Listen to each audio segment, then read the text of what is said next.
नमस्कार। सोचिए, जब कोई नया देश बनता है तो उसका सबसे बड़ा इम्तिहान क्या होता है? सिर्फ अपनी सरहदें खींच लेना या एक सरकार बना लेना? नहीं, असली परीक्षा होती है दुनिया के मंच पर अपनी एक अलग पहचान बनाना। और यही कहानी है हमारे भारत की, जिसने आज़ादी के फौरन बाद दुनिया के एक बहुत ही मुश्किल दौर में अपनी विदेश नीति की नींव रखी। तो चलिए देखते हैं कि ये सफ़र कैसा रहा। भारत के पहले प्रधानमंत्री जवाहरलाल नेहरू ने इस पूरी चुनौती को एक ही वाक्य में समेट दिया था। उनका मानना था कि असली आज़ादी इस बात से तय होती है कि कोई देश दुनिया में अपने फैसले खुद ले भी पाता है या नहीं। जरा सोचिए, अगर कोई देश अपने निर्णय लेने के लिए किसी और पर निर्भर हो तो क्या उसे सच में आज़ाद कह सकते हैं? नहीं ना। बस यही सवाल भारत की विदेश नीति का मूल मंत्र बन गया। तो चलिए इस सफ़र को 5 हिस्सों में समझते हैं। सबसे पहले देखेंगे कि 1947 में दुनिया कैसी थी। फिर भारत के सबसे मशहूर सिद्धांत गुटनिरपेक्षता की बात करेंगे। पड़ोसियों से हुए युद्धों की हकीकत को जानेंगे। फिर भारत के परमाणु शक्ति बनने की कहानी समझेंगे। और आखिर में देखेंगे कि आज दुनिया में भारत के रिश्ते कैसे हैं। तो पहला अध्याय है एक नई शुरुआत। चलिए जरा समय में पीछे चलते हैं और देखते हैं कि 1947 में जब भारत आज़ाद हुआ तो दुनिया का नज़ारा आखिर था कैसा। तो देखिए, भारत का जन्म हुआ एक ऐसे वक्त में जब दुनिया दूसरे विश्व युद्ध की भयानक तबाही से बस उभर ही रही थी। एक तरफ अमेरिका था तो दूसरी तरफ सोवियत संघ, और इन दोनों के बीच कोल्ड वॉर यानी शीत युद्ध की शुरुआत हो चुकी थी। और इतना ही नहीं, भारत जैसे कई नए नए देश थे जो उपनिवेशवाद से आज़ाद हो रहे थे। अब इन सभी नए देशों के सामने एक नहीं बल्कि दोहरी चुनौती थी। एक तो अपने देश में लोकतंत्र को मजबूत करना, और दूसरा अपने करोड़ों की गरीब जनता का पेट भरना, उनका कल्याण करना। ऊपर से बंटवारे का दर्द और गरीबी की चुनौती तो भारत के सामने मुंह बाए खड़ी ही थी। ऐसे मुश्किल दौर में प्रधानमंत्री नेहरू ने भारत की विदेश नीति के लिए 3 बड़े लक्ष्य तय किए। पहला, अपनी संप्रभुता मतलब अपने फैसले लेने की आज़ादी को किसी भी कीमत पर बचाकर रखना। दूसरा, अपनी सीमाओं को, अपनी अखंडता को सुरक्षित रखना। और तीसरा, जो शायद सबसे ज़रूरी था, देश का तेज़ी से आर्थिक विकास करना ताकि करोड़ों लोग गरीबी से बाहर निकल सकें। और हाँ, इन तीनों लक्ष्यों को हासिल करने के लिए भारत ने जो रास्ता चुना वही हमारी कहानी का दूसरा और सबसे महत्वपूर्ण हिस्सा है, गुटनिरपेक्षता, यानी भारत की अपनी एक अलग राह। उस समय पूरी दुनिया तेजी से 2 खेमों में बट रही थी। ऐसे में एक बड़ा सवाल था कि भारत किधर जाएगा? क्या वो अमेरिका के साथ जाएगा या फिर सोवियत संघ के पाले में? ये देखिए, उस वक्त की दुनिया कुछ ऐसी थी।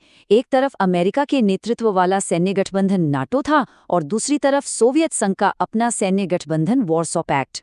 और जो भी नए देश आज़ाद हो रहे थे उन पर जबरदस्त दबाव था कि वे इनमें से किसी एक को चुन लें। लेकिन भारत ने इन दोनों में से किसी को नहीं चुना। उसने एक तीसरा ही रास्ता अपनाया, गुटनिरपेक्षता का। अब देखिए, इसका मतलब सिर्फ किसी गुट में शामिल न होना नहीं था, और न ही इसका मतलब दुनिया से कटकर अलग थलग बैठ जाना था, बल्कि ये तो एक एक्टिव पॉलिसी थी जिसका मकसद था दुनिया के हर मामले में अपनी एक स्वतंत्र आवाज रखना, बड़ी शक्तियों के बीच तनाव कम करना और शांति के लिए काम करना। ये जो गुटनिरपेक्ष आंदोलन था, ये कोई एक दिन में नहीं बन गया। इसकी नींव रखने में भारत ने बहुत बड़ी भूमिका निभाई। 1947 में तो आज़ादी से पहले ही दिल्ली में एशियाई संबंध सम्मेलन हुआ। फिर 1955 में इंडोनेशिया के बांडुंग शहर में एक अफ्रो एशियाई सम्मेलन हुआ, और असल में यहीं पर गुटनिरपेक्ष आंदोलन की नींव रखी गई। और फिर आखिरकार 1961 में बेलग्रेड में इसका पहला शिखर सम्मेलन हुआ। अब आते हैं अपने तीसरे हिस्से पर, पड़ोसियों से युद्ध। ये वो दौर था जब विदेश नीति के ऊंचे ऊंचे सिद्धांतों का सामना जमीनी हकीकत की कठोर चुनौतियों से हुआ। एक तरह का रियलिटी चेक था ये। आज़ादी के बाद भारत ने चीन के साथ दोस्ती की एक नई शुरुआत की। 1949 में जब चीन में कम्युनिस्ट सरकार बनी तो भारत उसे मान्यता देने वाले शुरुआती देशों में से था। 1954 में तो शांति के लिए मशहूर पंचशील समझौते पर भी दस्तखत हुए और हिंदी चीनी भाई भाई का नारा गूंजने लगा। लेकिन 1959 में जब तिब्बत में विद्रोह हुआ और भारत ने दलाई लामा को राजनीतिक शरण दे दी तो रिश्तों में खटास आनी शुरू हो गई। और फिर 1962 में चीन ने लद्दाख और अरुणाचल प्रदेश, जिसे तब नेफा कहते थे, पर अचानक एक बहुत बड़ा हमला कर दिया। इस हमले ने भारत को अंदर तक झकझोर कर रख दिया। ये सिर्फ एक मिलिट्री हार नहीं थी, ये एक गहरा विश्वासघात था। इससे पूरे देश में एक राजनीतिक निराशा का माहौल फैल गया। इस युद्ध ने हमारी अंतर्राष्ट्रीय छवि को भी नुकसान पहुंचाया और इसका असर देश की राजनीति पर भी बहुत गहरा पड़ा। अच्छा, चीन के बाद पाकिस्तान के साथ भी भारत को 2 बड़े युद्ध लड़ने पड़े। पहले 1965 में पाकिस्तान ने गुजरात के कच्छ और जम्मू कश्मीर में हमला कर दिया। इस लड़ाई का अंत हुआ यूएन के दखल से और फिर ताशकंद समझौता हुआ। फिर आया साल 1971 का। इस बार मामला था पूर्वी पाकिस्तान का, जहां पाकिस्तानी सेना बहुत ही क्रूर कार्रवाई कर रही थी। ऐसे में भारत को बीच में आना पड़ा। इस युद्ध में भारत को एक जबरदस्त, एक निर्णायक जीत मिली और इसी के बाद जन्म हुआ एक नए देश, बांग्लादेश का, और फिर हुआ शिमला समझौता। 1971 का जो संकट था ना, उसके पीछे एक बहुत बड़ा मानवीय कारण भी था। पूर्वी पाकिस्तान से 80 लाख शरणार्थी अपनी जान बचाकर भारत आ गए थे। सोचिए, ये सिर्फ एक नंबर नहीं है, ये एक बहुत बड़ी मानवीय त्रासदी थी जिसका सीधा असर भारत पर पड़ रहा था। उस समय माहौल कुछ ऐसा था कि अमेरिका, पाकिस्तान और चीन इनकी एक धुरी बनती दिख रही थी। तो इस रणनीतिक दबाव से निपटने के लिए भारत ने अगस्त 1971 में सोवियत संघ के साथ 20 साल की शांति और मैत्री संधि साइन की। इस संधि से भारत को एक तरह का आश्वासन मिला कि अगर युद्ध होता है तो सोवियत संघ उसकी मदद के लिए खड़ा रहेगा। इन युद्धों के दौर के बाद भारत की सुरक्षा नीति में एक बिल्कुल नया अध्याय जुड़ा।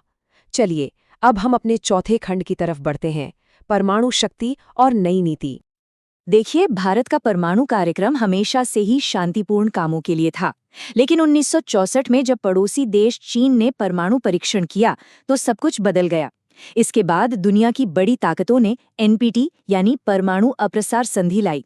भारत ने इसे भेदभावपूर्ण माना। क्यों? क्योंकि ये संधि कहती थी कि सिर्फ 5 देश ही परमाणु हथियार रख सकते हैं और बाकी किसी को इसकी इजाजत नहीं होगी। भारत ने इस परमाणु रंगभेद को मानने से साफ इनकार कर दिया।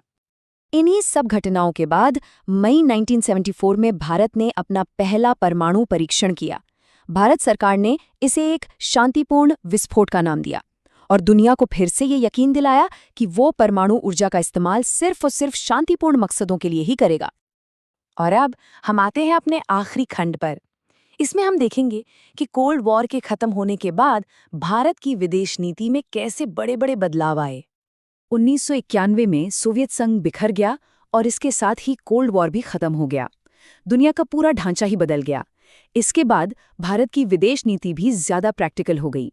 अब राजनीतिक विचारधारा की जगह आर्थिक हितों पर ज्यादा जोर दिया जाने लगा।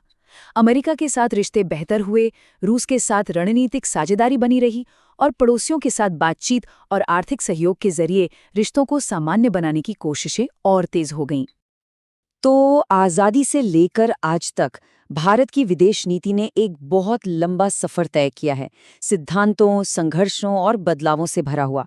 और ये हमें एक बहुत ही अहम सवाल पर लाकर छोड़ता है। आज की इस वैश्विक राजनीति में, जहां दुनिया कई शक्ति केंद्रों में बटी हुई है, क्या गुटनिरपेक्षता के सिद्धांत आज भी उतने ही प्रासंगिक हैं? इस पर विचार जरूर कीजिएगा।